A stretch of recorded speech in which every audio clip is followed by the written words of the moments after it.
Golgi বস্তু হচ্ছে, এটা হচ্ছে কোষে এক প্রকার বস্তু। এটা প্রাণী কোষে পাওয়া যায়, উদ্ভিদ কোষে পাওয়া যায়। তো তাহলে গোলজি বস্তুর কাজটা কি, বা কেন এটা কোষে থাকে? এটার কাজটা হচ্ছে এই যে বিভিন্ন প্রকার হরমোন আছে না, হরমোন নিঃসরণে এটা সহায়তা করে। এছাড়াও আমাদের বিভিন্ন বিপাকীয় কাজে আমাদের এই গোলজি বস্তুটা সহায়তা করে।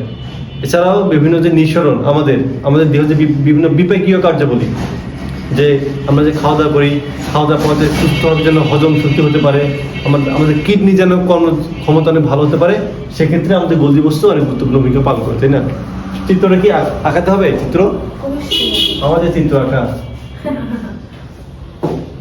তাই না?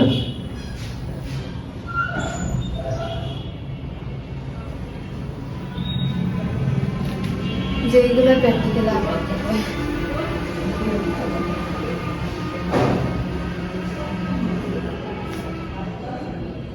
সব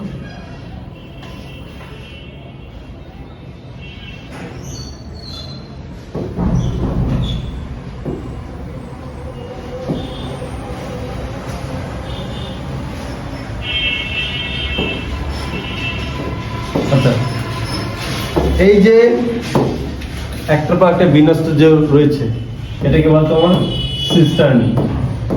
বুঝতে পারছো? সিস্টার্নি চিত্র আঁকলে ভালো না, তারপর তোমাদের সিস্টার্নি, তাই না?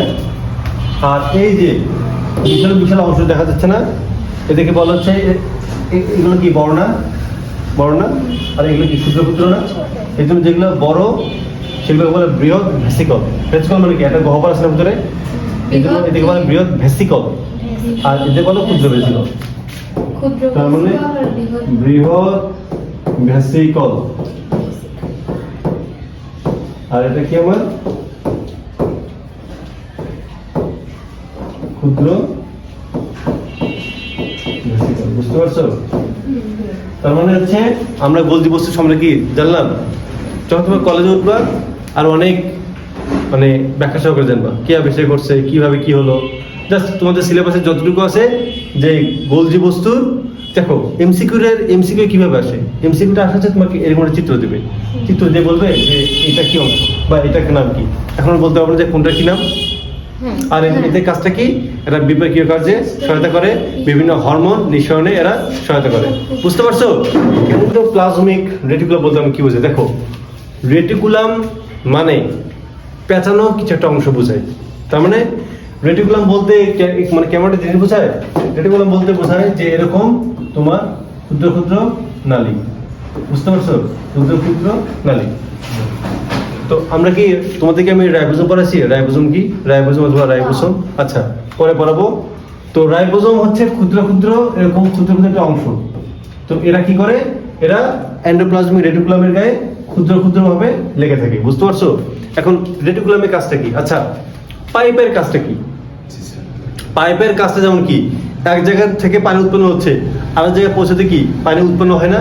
ঠিক তেমনই মনে করো, এক কোষ থেকে যখন অন্য কোষে দ্রব্য চলাচল করতে হয়, তখন এই এন্ডোপ্লাজমিক রেটিকুলাম পাইপের মধ্যে কাজ করে।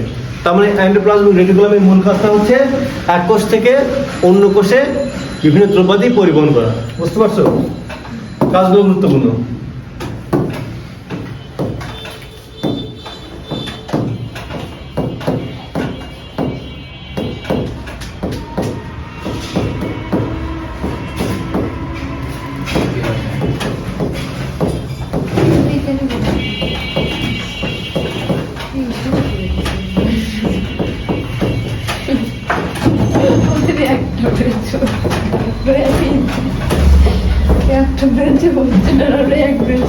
ঠিক আছে, এন্ডোপ্লাজমিক রেটিকুলাম শেষ। মানে বিভিন্ন যে তরল পদার্থ তারা চলাচল করা। বুঝতে পারছো? গহ্বর, গহ্বর বলতে কি বোঝায়? এই তোমরা কথা বলো কেন? কথা কলম লাগবে না, তোমরা কথা শোনো। দেখো, গহ্বর বলতে কি বোঝায়? গহ্বর বলতে কি বোঝায়? গহ্বর বলতে বোঝায় গর্ত। বুঝতে পারছো? তো একটা কোষ যেমন আছে, তো কোষের মধ্যে কি ফাঁকা জায়গাগুলো আছে না, গর্তের মধ্যে কিছু একটা অংশ থাকে না, তো কোষের মধ্যে যে ফাঁকা অংশটা থাকে ওটাকেই বলেছে আমরা কোষ গহ্বর। বুঝতে পারছো? তাহলে কোষ গহ্বর বলতে বোঝায় যে কোষের মধ্যে যে ফাঁকা অংশটা থাকে বা গর্তের মধ্যে একটা অংশ থাকে ওটাকে নড়াচড়া করতেছো কেন? না এভাবে তো বলা যাবে না। তুমি এত কথা বলে কেন, এত হাসাহাসি করো কেন? তোমরা দুজন হ্যাঁ আলাদা বসে দেখো লাইসোজোমটা কি। আচ্ছা, আমরা তো বিভিন্ন প্রকার খাবার দ্রব্য দিয়ে করি, তাই না? এগুলো জিনিস কি মানে প্রত্যেকটা কি একদম বিশুদ্ধ বিশুদ্ধ না কিন্তু। এই যে আমরা যে এখন যে খাবারগুলো খাই, ফরমালিন আছে, কত পোকামাকড়, কত ধরনের জীবাণু আছে যেগুলো তো আমরা চোখে দেখতে পাই না, এত কিছু খাই। তারপরে যদি আমরা কি সহজে অসুস্থ হই? আমরা কিন্তু অসুস্থ হই না। কেন অসুস্থ হই না? কারণ আমরা যখন খাবারটা যখন খাই তখন আমাদের কোষে, প্রত্যেকটা কোষে লাইসোজোম নামে এক ধরনের অঙ্গাণু থাকে, এক ধরনের কিছু একটা অংশ থাকে। তো এই লাইসোজোমের মধ্যে কিছু পদার্থ থাকে। ওই পদার্থের কাজটাই হচ্ছে যদি কোন বিষাক্ত পদার্থ দেহের ভেতর প্রবেশ করে তাহলে ওই বিষাক্ত পদার্থটাকে মেরে ফেলে এই লাইসোজোমে। বুঝতে পারছো? তার মানে লাইসোজোমের কাজটা হচ্ছে যে যদি আমাদের দেহের ভেতরে কোনো ধরনের জীবাণু বা কোনো খারাপ বা বিষ প্রবেশ করে তাহলে সেটাকে নিষ্ক্রিয় করার জন্য আমাদের লাইসোজোম প্রয়োগ করা হয়, তাই না? যেমন কোথাও আগুন লাগলে আমরা কাকে কল করি? ফায়ার সার্ভিসকে। ফায়ার সার্ভিস কি দেয়? পানি। তার মানে আগুনকে ঠান্ডা করে কি? পানি। ঠিক তেমনই আমাদের দেহে যদি কোনো বিষাক্ত পদার্থ ঢোকে তবে সেই বিষাক্ত পদার্থকে নিষ্ক্রিয় করে দেয় কি? এই লাইসোজোম। বুঝতে পারছো? তার মানে লাইসোজোমের কাজটা কি? যে বিষাক্ত অংশকে ধ্বংস করা। ওকে, তো এটার লাইসোজোম দেখো। তো আমাদের দেহে কোনো কারণে যদি অক্সিজেনের ঘাটতি হয়, আমাদের মাঝে মাঝে কি অক্সিজেনের ঘাটতি হয় না? মানে কি শ্বাস প্রশ্বাস নিতে কি কষ্ট হয় না? তখন কি করে এই লাইসোজোমের যে পর্দাটা থাকে, এই পর্দাটা যখন অক্সিজেনের ঘাটতি হয় তখন লাইসোজোমের পর্দাটা ফেটে যায় এবং লাইসোজোম ক্ষতিগ্রস্ত হয়। বুঝতে পারছো? তখন লাইসোজোমের কাজটা কি? আমার কাজ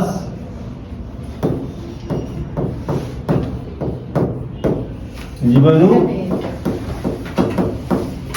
ধ্বংস করা। বুঝতে পারছো? ঝিলিপিন অঙ্গাণু কি? আমরা একদম লাস্ট ক্লাসে যে জিনিসগুলো পড়ছি, প্লাস্টিক পড়ছি, তারপর আর কি পড়ছি, লাইসোজোম পড়লাম, গোলজি বস্তু, এন্ডোপ্লাজমিক রেটিকুলাম, যেগুলো আমরা পড়লাম ওদের প্রত্যেকটার চারপাশে একটা করে আবরণ থাকে। এই জন্য ওদেরকে বলে ঝিল্লিযুক্ত অঙ্গাণু। অর্থাৎ যেসব অঙ্গাণুর চারপাশে আবরণ থাকে তারা হচ্ছে ঝিল্লিযুক্ত অঙ্গাণু।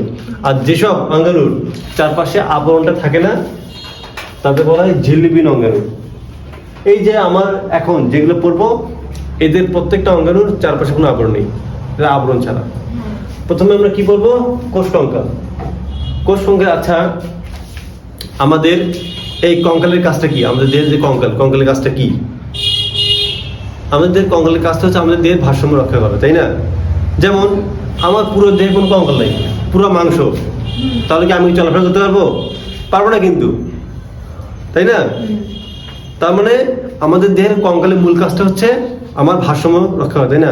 আমার হাত শক্ত, এর জন্য কিন্তু আমি যে কোনো জিনিসকে তুলতে পারি। কিন্তু আমার হাতে মনে করো হাতটা যদি নাজুক থাকতো, যদি নরম হতো, আমি যে কোনো জিনিসকে তুলতে পারতাম। তো আমার যে কঙ্কালটা পুরোটা হচ্ছে ভারসাম্য রক্ষা করা। তাহলে একটা কোষ যে আছে, কোষটা যেন এখানে ওখানে নড়চড়া করতে না পারে, একটা স্থিরভাবে যেন কাজটা করতে পারে, তাই না? নড়চড়া করলে কি আমি একটা কাজ ঠিকঠাক করতে পারবো? আমার একটা স্থিরতা লাগবে না? ঠিক তেমনই একটা কোষকে স্থির অবস্থায় রাখার জন্য তাকে চারপাশে কিছু জিনিস কাজ করে, অর্থাৎ যে জিনিসটা তাকে স্থির রাখতে সহায়তা করে। যেমন মাইক্রোটিবিউল, মাইক্রোফিলামেন্ট, এদের কাজটা কি? এরা কোষটাকে স্থির রাখতে সহায়তা করে।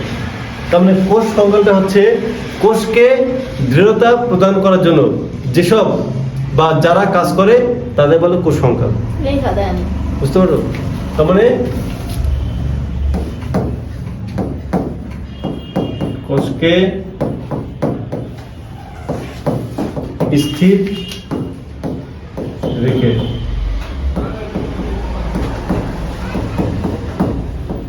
প্রয়োজনীয় কাজ সম্পূর্ণ করতে যারা সহায়তা করে তাদের কোষ কঙ্কাল বলে, ঠিক আছে? যেমন কি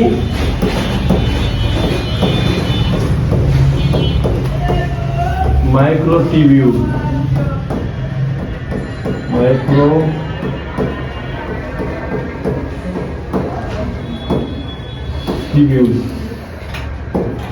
ওটা কি লিখছেন? কোর্স সম্পূর্ণ করতে যারা মাইক্রো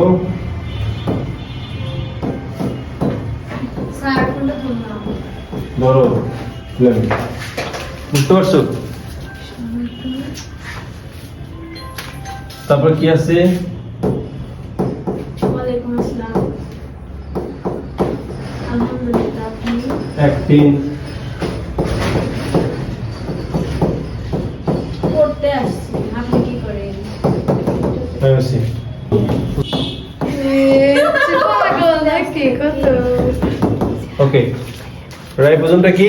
এই যে আমরা একটু আগে দেখলাম না যে এন্ডোপ্লাজমিক রেটিকুলাম, এন্ডোপ্লাজমিক রেটিকুলাম গায়ে ক্ষুদ্র ক্ষুদ্র এন্ডোপ্লাজমিক রেটিকুলাম কি, যেমন যে কিছু নল থাকে এক কোষ থেকে আরেক কোষে কি চলাচল নিয়ন্ত্রণ করে। ওই এন্ডোপ্লাজমিক রেটিকুলামের গায়ে ক্ষুদ্র ক্ষুদ্র গোলাকার কিছু বস্তু থাকে, অঙ্গাণু থাকে, ওদেরকে বলা হচ্ছে আমার রাইবোজোম। বুঝতে পারছো? এখন রাইবোজোমের কাজটা কি? রাইবোজোমটা হচ্ছে মূলত এই রাইবোজোমের মাঝখানে উৎসেচক মানে উৎসেচক কিছু পদার্থ থাকে। তো এরা কি করে? আমাদের দেহে কি বিভিন্ন বিপাকীয় কার্যগুলো হয় না? আমাদের দেহটা কি রাসায়নিক বিক্রিয়ার আধার, কত ধরনের বিক্রিয়া হয়। তোমার কি প্রভাবকে কখনো নাম শুনছো? প্রভাবক একটা বিক্রিয়ার গতিকে বৃদ্ধি করার জন্য প্রভাব মানে ব্যবহার করা হয়। মানে বুঝো নি বিষয়টা হচ্ছে, মনে করো তুমি এই পাশ থেকে ওই পাশে পার হয়ে যাবে, তাই না? মনে করো একটা দেয়াল টপকে, তুমি যদি একা একা হওয়ার চেষ্টা করো এটা কঠিন লাগবে, কিন্তু তোমাকে যদি এটা মই দেওয়া হয় খুব সহজে পার হতে পারবে না। প্রভাবকের কাজটা হচ্ছে এমনই। তো বিক্রিয়া, এটা বিক্রিয়া শুরুর সময় বা বিক্রিয়া হচ্ছে সেখানে তুমি যদি কিছু প্রভাবক যুক্ত করো তাহলে বিক্রিয়ার গতিটা আগে, প্রভাবক ছাড়া বিক্রিয়াটা শেষ করতে যেখানে 10 মিনিট লাগতো সেখানে প্রভাবক দিয়ে তোমার 2 মিনিটেই বিক্রিয়াটা শেষ হয়ে যাচ্ছে। বুঝতে পারছো? ঠিক তেমনি আমাদের দেহে কত ধরনের কাজ হচ্ছে, যত তাড়াতাড়ি বিক্রিয়া হতে পারবে তত তাড়াতাড়ি আমাদের দেহটা কি স্টেবল থাকবে, ভালো থাকবে। তাহলে আমার কি বিক্রিয়ার গতি কি ভালো করতে হবে না? বিক্রিয়ার গতি কি বাড়াতে হবে না? যেমন এই যে আমরা যে খাবার যে খাই, খাবার খেয়ে তো আমরা শক্তিটা পাই, তার মানে কি এটা একটা বিক্রিয়া হয়। তার মানে বিক্রিয়া যত তাড়াতাড়ি হবে তত তাড়াতাড়ি আমি কি খাবারতে শক্তি পাবো না? আচ্ছা, তোমরা কি আমার কাছে খেয়াল করছো যে কিছু কিছু খাবার খেলে আমরা খুব দ্রুত খুব এনার্জেটিক পাই, খুব শক্তিশালী হয়, আবার কিছু কিছু খাবার খেলে মানে ঝিমঝিম গায়ে শক্তি পাই না? এমনটা হয় না? এমনটা কেন? কারণ ওই ধরনের খাবার খেলে আমার দেহে খুব দ্রুত বিক্রিয়া হয়, আর বিক্রিয়া হওয়া মানে কি গ্লুকোজ ভেঙে শক্তি উৎপন্ন হয়, আর যখন শক্তি উৎপন্ন হয় কি আমি এনার্জেটিক হই। বুঝতে পারছো বিষয়টা? ঠিক তাহলে আমার মেইন কাজটা কি, যে আমার যত তাড়াতাড়ি দেহের ভিতর বিক্রিয়া হবে তত তাড়াতাড়ি আমি বেশি শক্তিশালী হব, তারপর আমার বিক্রিয়াটা দ্রুত হওয়া উচিত। তাহলে এই যে রাইবোজোম কি করে? এরা কিছু প্রভাবকের মতো কিছু উৎসেচক বলতে কি কিছু তরল পদার্থ সরবরাহ করে বিক্রিয়ার সময়, যাতে করে আমাদের দেহে যত ধরনের বিপাকীয় কার্যাবলী হয় ওগুলো যেন খুব দ্রুত হতে পারে, সে কাজ দ্বারা সহায়তা করে। বুঝতে পারছো? এছাড়াও তার 8টা কাজ আছে। তার মানে তাহলে 1 নম্বর প্রথম কাজ কি? উৎসেচক বা তরল পদার্থ সরবরাহ, তাই না?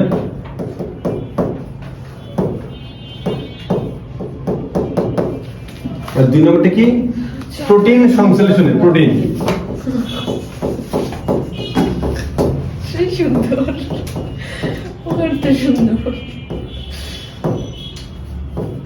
সংশ্লেষণ। কোনটা?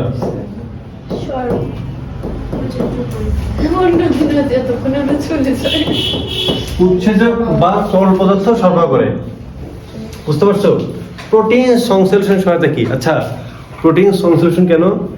আমাদের দেহে কি প্রোটিনটা খুব দরকার না? প্রোটিন খেলে কি হয়? আমাদের দেহটা আরো শক্তিশালী হয় না, তাই না? ভাতে কি থাকে? গ্লুকোজ। তাই না? আর মাছ মানে কি থাকে? প্রোটিন। তা প্রোটিন আমাদের দেহে কি বেশি ক্যালোরি উৎপন্ন করে, বেশি আমাদেরকে শক্তি দেয়, তাই না? মিষ্টি করে।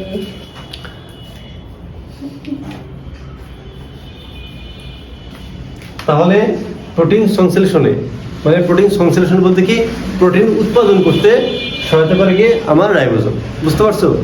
Okay. এটা হচ্ছে আমাদের রাইবোজোম। শেষ। এই জায়গায় রাখেন। এটা কি লিখছেন এই যে পদার্থ সরবরাহ। আমাদের এত খারাপ।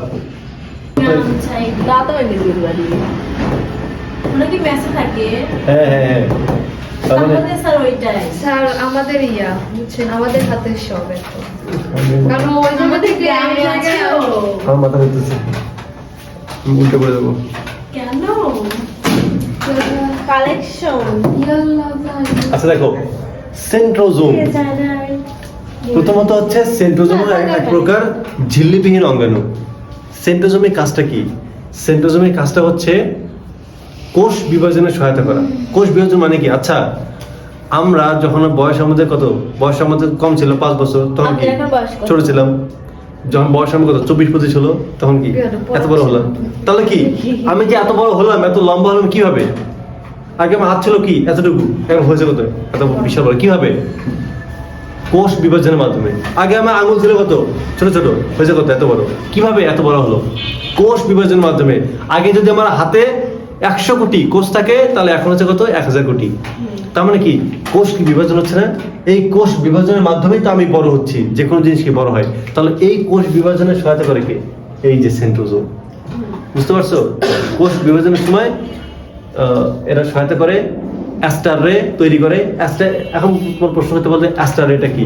অ্যাস্টার রেটা হচ্ছে তোমাদের যখন কোষ বিভাজন অধ্যায়টা পড়াবো, তখনই তোমাদের মানে পড়াবো যে অ্যাস্টার রেটা কি। বুঝছো? তার শুধু এতটুকু মানে ধারণা রাখো যে সেন্ট্রোজোমের কাজটা হচ্ছে আমার কোষ বিভাজন সহায়তা করে। দেখো আমরা যে চিত্রটা আঁকাইছি, এটার নাম কি? সেন্ট্রোজোম। সেন্ট্রোজোম। ওকে, তো এই যে সেন্ট্রোজোম পুরোটা, সেন্ট্রোজোমের মাঝখানে এই যে লম্বা লম্বা যে অংশগুলো যে থাকে, লম্বা লম্বা, এটাকে কি বলে জানো? সেন্ট্রিওল। সেন্ট্রিওল কি বলে আমার? সেন্ট্রিওল। ঠিক আছে। আর মাঝখানে যে দেখো তল প্রথম কিছু অংশ থাকে, ওদের কি বলে জানো? ওদের বলা হচ্ছে আমার সেন্ট্রো হেমিস্ফিয়ার। সেন্ট্রো হেমিস্ফিয়ার।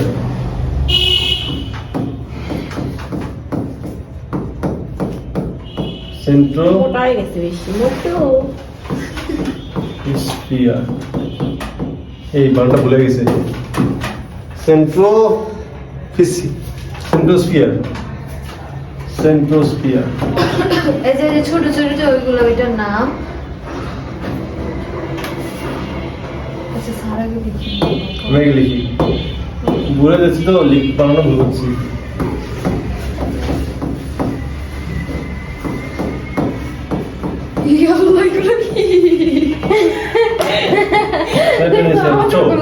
তার মানে দেখো পুরোটা হচ্ছে আমার সেন্ট্রোমিয়ার, সেন্ট্রোজোম। সেন্ট্রোজোমের মাঝখানে যে লম্বা লম্বা অংশ দুটো থাকে, এতে বলে সেন্ট্রিওল। আর যে তরল অংশটা দুটো একই, দুটো। আর যে তরল পদার্থ থাকে মাঝখানে জেলির মতো, ওদের বলে সেন্ট্রো হেমিস্ফিয়ার। আর সেন্ট্রো হেমিস্ফিয়ার প্লাস সেন্ট্রিওল, ওটাকে বলে সেন্ট্রোজোম। বুঝতে পারছো?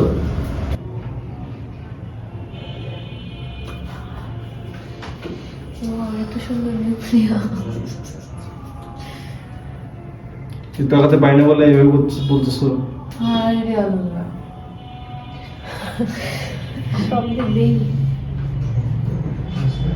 কিছু বলার ভাষা। গোল করে আঁকাতে হবে। হ্যাঁ, গোল করে লারে লাপ্পা। লারে লাপ্পা।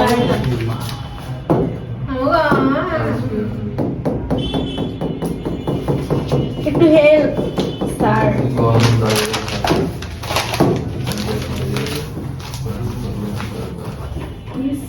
1 2 3 4 দাও।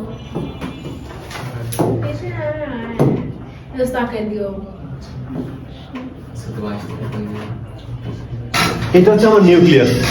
প্রথমত আমরা জানবো যে নিউক্লিয়াসের কাজটা কি।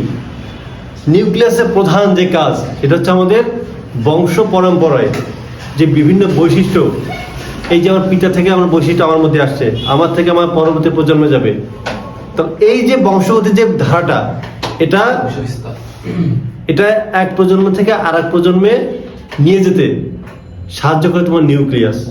তার মানে নিউক্লিয়াসের কাজটা তোমরা বুঝতে পারছো? অর্থাৎ আমাদের যে বিভিন্ন জেনেটিক বৈশিষ্ট্য আছে, তারা এক প্রজন্ম থেকে অন্য প্রজন্ম, অর্থাৎ এক জায়গা থেকে আরেক জায়গায় অন্যজনের দেহে প্রবাহিত করার ক্ষেত্রে, বা এক বৈশিষ্ট্য এক জায়গা থেকে অন্য জায়গায় নিয়ে যেতে মানে এটা কাজটা হচ্ছে আমার নিউক্লিয়াসের। ওকে, এখন আমরা নিউক্লিয়াসের চিত্র দেখবো যে কোনটা তার কি বোঝায়। এই যে বাইরের দিকে একটা আবরণ আছে না, বাইরের দিকে আবরণ থাকে, ওটা আমরা কি বলি? এটা আবরণ বা পর্দা বা ঝিল্লি, মানে বাইরে আবরণ মানে কি, ওটা কি বলে? ঝিল্লি। তার মানে এটাকে কি বলবো আমরা? Nuclear membrane.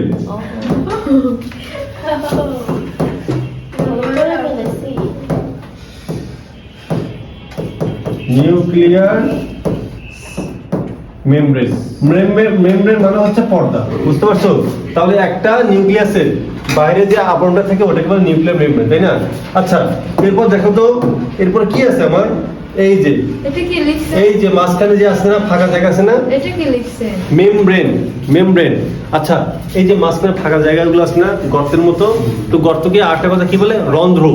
রন্ধ্র মানে কি? গর্ত বা ফাঁকা জায়গা।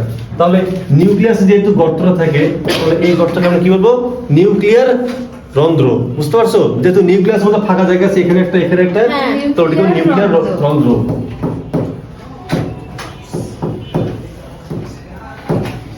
এই তুমি কি আমার ভিডিওটা দেখছিলা? 55 মিনিটের? হ্যাঁ, কেমন সেটা আবার আম্মুও দেখছে। সুন্দর না? অ্যাডভেঞ্চার হ্যাঁ, আসলে কিন্তু। আম্মুও দেখছে, একসাথে দেখছি তিনজন। এই তোমার কি ফোন নেই? টাচ ফোন নেই?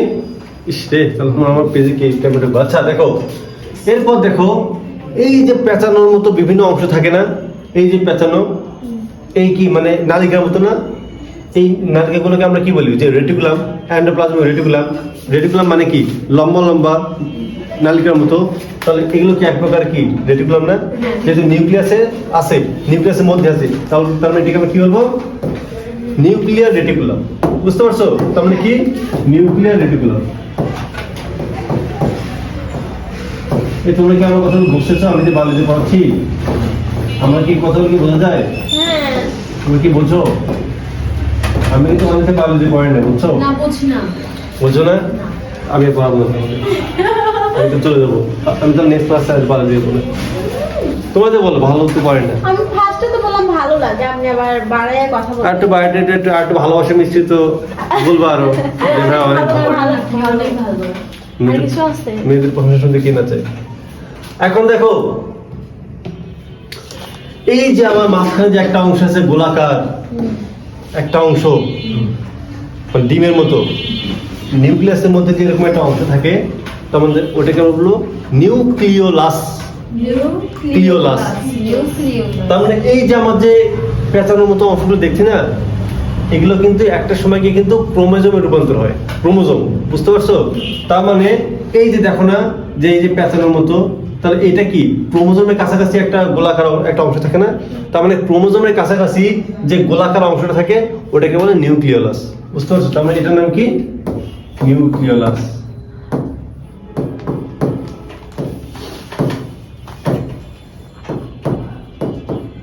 আচ্ছা, এরপর আমরা দেখো, আমার এই যে নিউক্লিয়াসের মধ্যে যত ধরনের কিছু থাকে, যে কোনো অঙ্গনে থাক, ভেতরে কিন্তু জেলির মতো থকথকে কিছু না কিছু পদার্থ থাকবেই। নিউক্লিয়াস এত কিছু আছে, এই যে চারপাশে যে জিনিসগুলো যে আছে, জেলি নিয়ে থকথকে পদার্থ, এটাকে কি বলে জানো? নিউক্লিওপ্লাজম। Plasm, nucleoplasm. প্লাজম কথাটা কই থেকে আসে? প্লাজমা থেকে। প্লাজমা মানে কি বোঝায়? এক ধরনের তরল পদার্থ। তার মানে কি? জেলির মতো থকথকে, তার মধ্যে আছে নিউক্লিয়াস। তার মানে ওটাকে কি বলবো? নিউক্লিওপ্লাজম। তার মানে এই যে থকথকে কিছুটা রয়েছে, ওটাকে আমরা কি বলবো? নিউক্লিওপ্লাজম।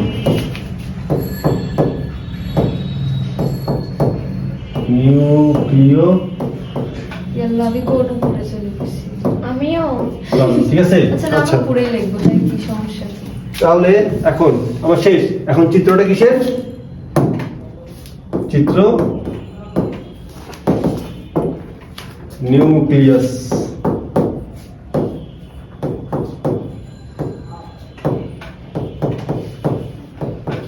আচ্ছা, বুঝতে পারছো? আচ্ছা, তার মানে আমরা নিউক্লিয়াস কাজ বুঝতে পারছি। নিউক্লিয়াসের কাজটা কি? নিউক্লিয়াস কাজটা কি? বংশগতি ধারা রক্ষা করে।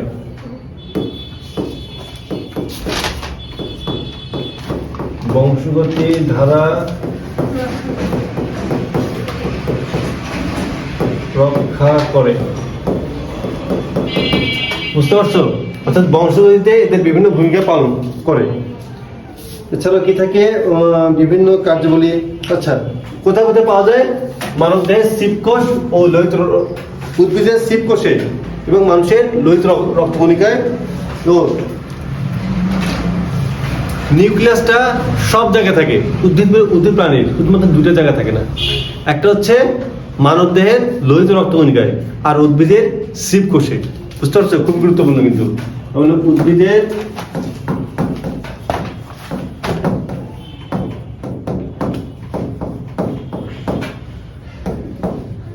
শিবকোষে ও মানবদেহের লোহিত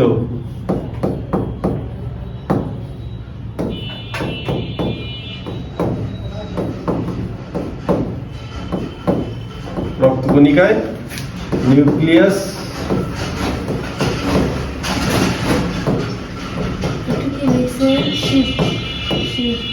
থাকে না। শিবকোষ এটা বুঝি নাই। লোহিত, ওইটা না, এটা এটা হ্যাঁ। রক্তকণিকা। তার মানে এই দুই জায়গায় থাকে না। কোনটা কোনটা? একটা হচ্ছে আমার উদ্ভিদের শিবকোষ, শিব, এই যে শিবকোষ, আরটা হচ্ছে কি? লোহিত রক্তকণিকা। ঠিক আছে? এই দুই জায়গায় নিউক্লিয়াসে থাকে না। ঠিক আছে? আচ্ছা, এরপর আরেকটা জিনিস দেখো, ক্রোমোজোম। ক্রোমোজোম এই যে, আচ্ছা, সব কোষ কিন্তু সব সময় বিভাজিত হয় না। মানে কি? একটা থেকে দুইটা, দুইটা থেকে চারটা হয় না। কিছু কিছু কোষ থাকে যারা অবিভাজন অবস্থায় থাকে, অর্থাৎ বিভাজিত অবস্থা থাকে না। তো অবিভাজিত অবস্থায় এই যে তখন নিউক্লিয়াসের মধ্যে এই যে প্যাঁচানো যে অংশগুলো থাকে, তখন এগুলোকে বলা হচ্ছে আমরা মানে ক্রোমাটিন। ক্রোমাটিন থাকে, লোহিত রক্তকণিকা। বুঝতে পারছো? কণিকা। হ্যাঁ, লোহিত রক্তকণিকা। আমার দুটো চাপ। আমি কিন্তু ম্যাথ তো তোমরা তো আসোই, ওরা আবার নতুন আসছে, ওদেরকেও একটা সময় দিতে হবে। তারপর আবার বায়োলজি ধরছি, বায়োলজি তো আমি দেখি আজকে তোমাদের দ্বিতীয় ক্লাস, অনেক আগাতে হবে। তোমাদের পরীক্ষা কবে? এপ্রিলের শেষে। আবার মাঝখানে ভাই ঈদ আছে, বন্ধ খাবো, নির্বাচন আছে, তো একটা গ্যাপ যাওয়ার সম্ভাবনা আছে। তাহলে কি তোমরা বলবে যেন আমাকে যেন ক্লাসগুলোর যেন বেশি দেয়। ঠিক আছে? কারণ আমাকে তো শেষ করতে হবে, তাই না? শেষ করতে হবে, রিভিশন করতে হবে, তোমাদের টেস্ট পেপার সলভ করতে হবে, তাই না? ওকে, আচ্ছা, ক্রোমাটিন জালিকা। এই যে রেটিকুলাম মানে কি? এই যে রেটিকুলাম আছে না, রেটিকুলাম মানে হচ্ছে জালিকা। এই যে আমরা নিউক্লিয়াসের মধ্যে যে দেখতেছি যে প্যাঁচানোর মধ্যে একটা অংশ, যখন একটা কোষ বিভাজিত অবস্থা থাকে না, বা একটা কোষ যখন বিভাজিত হয় না, অবিভাজনত অবস্থা থাকে, তখন এই যে নিউক্লিয়াসের মধ্যে প্যাঁচানো, যেগুলোকে আমরা নিউক্লিয়ার রেটিকুলাম বলি, নিউক্লিয়াস যখন ক্রোমোজোম মানে ক্রোমোজোম যখন অবিভাজন অবস্থা থাকে, মানে বিভাজিত হচ্ছে না, তখন এই যে নিউক্লিয়াসের ভেতর যে প্যাঁচানো অংশ যে থাকে, তখন এদের বলা হচ্ছে তোমার ক্রোমাটিন বা ক্রোমাটিন জালিকা। একটা মানে কি? একটা অংশকে বলে ক্রোমাটিন, আর যখন অনেকগুলো থাকবে তখন কি বলবো? ক্রোমাটিন জালিকা। জালিকা মানে কি? ওই যে আমরা বললাম যে ঝাংলা, গ্রামে একটা কথা আছে ঝাংলা। ঝাংলা কথা শুনো, ঝাংলা ওই যে লাউ, তোমরা ওটা কি বলো? মাচা। হ্যাঁ, মাচা। মাচার মধ্যে কি অনেক কিছু একদম একসাথে, মানে ওই যখন লাউয়ের যে গাছটা পেঁচানো অবস্থা অনেকগুলো একদম সারিবদ্ধভাবে থাকে না, মানে কোনটার সাথে কোনটা মিল বোঝা যায়? জানে কিন্তু। ঠিক নিউক্লিয়াস যখন একটা ক্রোমোজোম যখন অবিভাজন অবস্থা থাকে, তখন এই যে নিউক্লিয়াসের ভেতরে তার এই যে বিভিন্ন প্যাঁচানো যে অবস্থা, এদেরকে তখন আমরা বলবো ক্রোমাটিন। একটাকে ক্রোমাটিন, আর যখন অসংখ্য গুলো থাকবে তখন তাদের বলবো কি? একত্রে ক্রোমাটিন জালিকা। ঠিক আছে?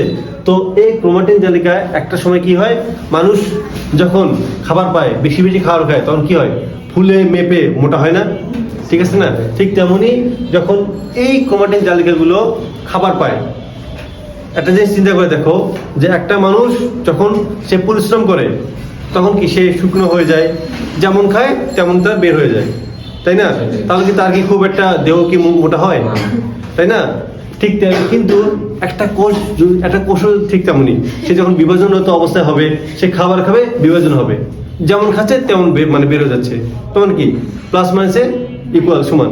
কিন্তু যদি এমন হয় একটা কোষ বিভাজন হচ্ছে না কিন্তু সে খাওয়া দাওয়া করতেছে, তার মানে কি সে ফুলে পেঁপে কি মোটা হবে না? ঠিক তেমনই দেখো আমার যে এই যে রেটিকুলাম যে ক্রোমাটিন আছে, এগুলো যখন একটা সময় খাবার পাবে, খাওয়া দাওয়ার পর যখন অনেক মোটা হবে তখন এই ক্রোমাটিনগুলো একটা সময় অনেক মোটা হবে, মোটা হয়ে এরা পরবর্তীতে নামকরণ করবে কি ক্রোমোজোম। বুঝতে পারছো? তার মানে এই যে ক্রোমাটিন জালিকা হচ্ছে একটা সময় গিয়ে পরবর্তীতে কিসের রূপান্তর হয়? ক্রোমোজোম। ঠিক আছে? আচ্ছা, এই ক্রোমোজোমের আকৃতিটা কেমন হয় জানো? ক্রোমোজোমের আকৃতি হচ্ছে তোমার যে এরকম পেছনের মতো।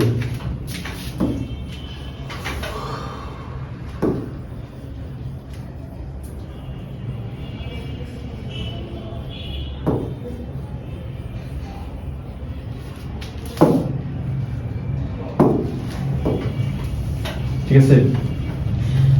তো এটা হচ্ছে তখন এই যে যখন এই যে ক্রোমাটিন জালিগুলো থাকে তখন পেঁচানো অবস্থায় চিকন একটার সাথে অপরটার মানে কোথায় সামনে কোনটা পেছনে কোনটা আমরা মানে খুঁজে পাই না, কিন্তু যখন খাবার খায় মোটা হয় তখন কি প্রত্যেকটাকে আলাদা হিসেবে দেখা যায়।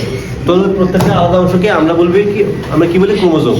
তা মনে করো এটা একটা ক্রোমোজোমের চিত্র, তাহলে ক্রোমোজোম কি এই প্রত্যেকটা হচ্ছে একটা বাহু। ঠিক আছে?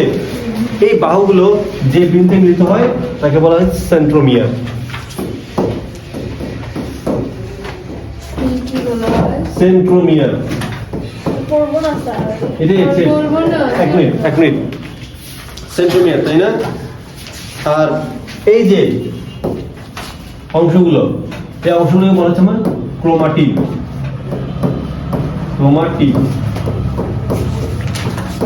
বুঝতে পারছো? তার মানে ক্রোমাটিড একটা ক্রোমোজোমের এই যে বাহুগুলো থাকে, এটা একটা এই একজোড়া বাহু শুধু উপরের দিকে, এটাকে কি বলে? ক্রোমাটিড। আর নিচের দিকে এইটা এবং এইটাকে দুটো মিলে কি বলে? ক্রোমাটিড। তাহলে এরকম দুটা ক্রোমাটিড অংশ আর সেন্ট্রোমিয়ার পুরোটা হয় কি? আর ক্রোমোজোম। বুঝতে পারছো? এই ক্রোমোজোমের কাজটা কি? ক্রোমোজোমটা হচ্ছে এই যে আমরা বললাম না যে নিউক্লিয়াসটা হচ্ছে বংশগতিতে ভূমিকা পালন করে, ওই নিউক্লিয়াসের ভেতর যে ক্রোমোজোমটা থাকে এই ক্রোমোজোমটাই মূলত এই কাজটা করে। ঠিক আছে? শেষ। ওকে। ভালো লাগলো? ভালো লাগছে। আবার দেখা হবে, আবার কবে কবে সোমবারে?